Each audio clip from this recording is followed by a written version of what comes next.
Congressional district will once again be pivotal this election season. It's the only district to be represented by a Democrat in the past 60 years. But as KETV Investigates found, the district has changed in both shape and voter makeup over the last 4 years. Bill Shammer shows us in this new report. Those are the top issues facing Americans today.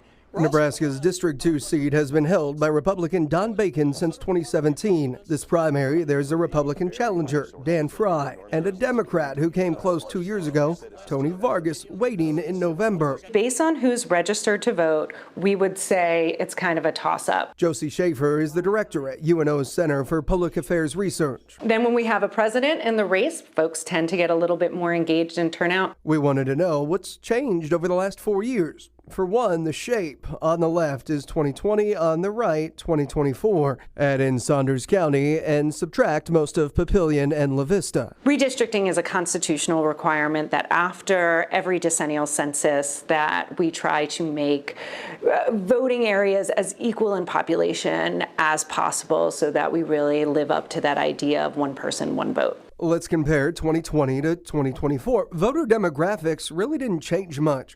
From 36% Democrat to 35%.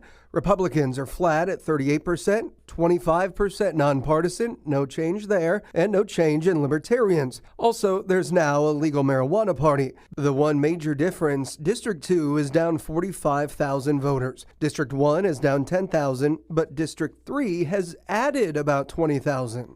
I think the majority of that is about shifting lines. Rural Nebraskans are coming to Metro Nebraska, right? So that's that big population shift that then they have to account for. The data shows registration numbers always jump as we get closer to November.